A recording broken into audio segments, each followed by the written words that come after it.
Hello, and welcome to the house of the Lord. My name is David Bednar, and this is Ronald Rasband. We both serve as members of the Quorum of the 12 Apostles in the Church of Jesus Christ of Latter-day Saints.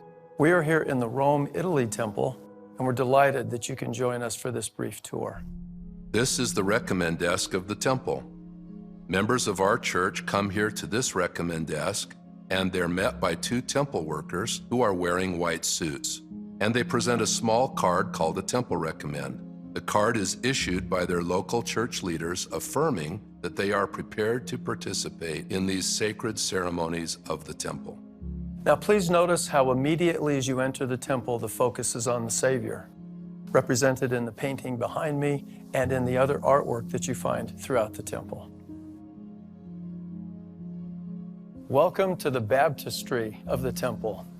This room houses the baptismal font, and one of the very first things you'll notice is that the font sits upon the backs of 12 strong oxen. Those oxen represent the 12 tribes of Israel, and they also represent the strength and the power of the gospel of Jesus Christ. The Savior said, "Except a man be born of the water and of the Spirit, he cannot enter into the kingdom of heaven."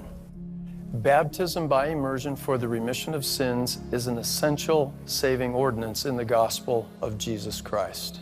And here in the temple, we do baptisms for the dead.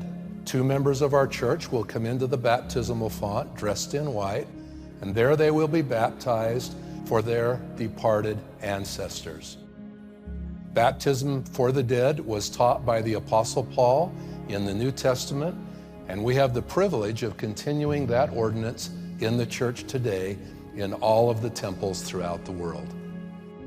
One of the great questions in Christianity is what happens to those who have never heard of Jesus Christ.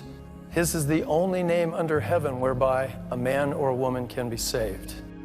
But yet among all those who have ever lived, only a relative few have heard of him, have had the opportunity to learn his doctrine, and to receive the saving ordinance of baptism by immersion.